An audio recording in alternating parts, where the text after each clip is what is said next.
So, have you ever stopped to think about what gives a broadcast signal its raw power? That oomph that lets it travel for miles and miles. Well, you're about to find out. Today, we're diving deep into the core strength of every transmitter out there, the power amplifier. Let's get right into it. All right, just so you know, what we're covering today is part 17 of a big 40-part series on modern broadcast transmission, and it's all based on material from Virtualization Options LLC. Okay, now let's get to the main event. To really get our heads around the power amplifier, or the PA, we're going to use a simple but honestly a really powerful analogy. Let's think of the transmitter as a body. The exciter, that's the brain. It creates the signal. But the power amplifier, well, that's all muscle. So here's the deal. The exciter makes a perfect signal, but it's super weak. It's the power amplifier's one job to grab that tiny signal and give it a massive, massive boost, so it can be blasted out of the antenna and reach your radio or your TV. Without this component, a signal that's supposed to reach millions would barely even make it out of the room. For years and years, that muscle was powered by these big, hot, and frankly super fragile vacuum tubes. But, technology never stands still. We've moved from that delicate glass to incredibly powerful silicon, and believe me, it has completely changed the game for broadcast engineers. And the real hero of this whole revolution is this little device called the LDMOS transistor. Now, LDMOS stands for laterally diffused metal oxide semiconductor, which is a mouthful, I know.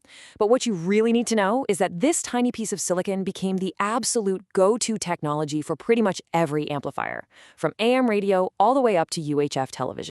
And wow, the improvements were just night and day. I mean, look at this comparison. With vacuum tubes, you had these long warm-up times and lethally high voltages. Seriously, you did not want to mess with those. Maintenance was a constant headache. But solid-state LDMOS designs, they just flipped that whole script. You get instant power, safe low voltages, and just incredible reliability. This was a massive leap forward, not just for uptime, but for safety too. Now, this solid-state revolution didn't just change the parts inside the box. It changed the entire philosophy of how you design a transmitter. Engineers started thinking less like old-school electricians and a whole lot more like modern IT professionals. And that led to a really key innovation. And that brilliant concept is called graceful degradation. See, in the old days, if your main power tube blew, that was it. You were off the air. End of story.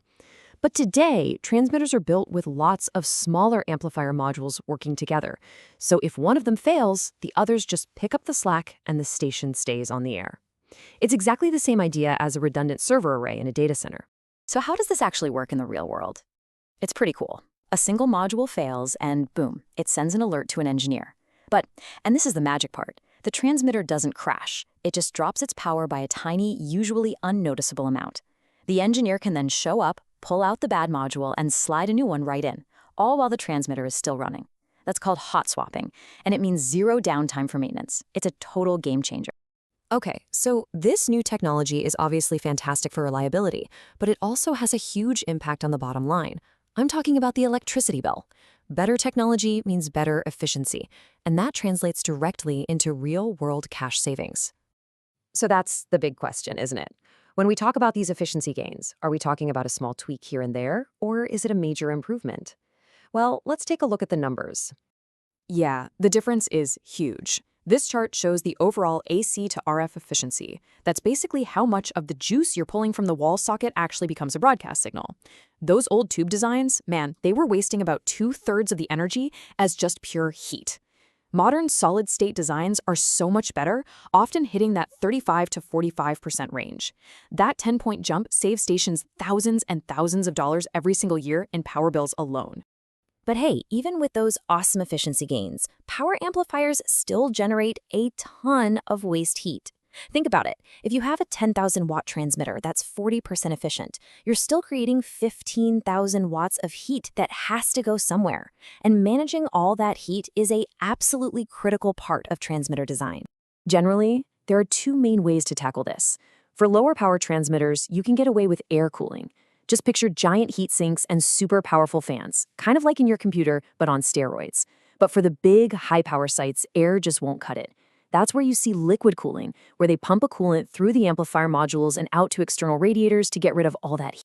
And you see, this is where it all ties back together. Every single percentage point you gain in efficiency doesn't just lower your electricity bill. It also reduces the load on these really complex and power-hungry cooling systems. It's a cascading benefit, a real win-win that makes the whole operation cheaper to run and more reliable. To wrap this all up, there's a quote from the source material that just perfectly nails what we've been talking about. It points out that the modern power amplifier isn't just an RF component anymore. It's this sophisticated system that blends radio engineering with IT principles like modularity and redundancy. This convergence means a modern broadcast engineer really has to be fluent in both worlds.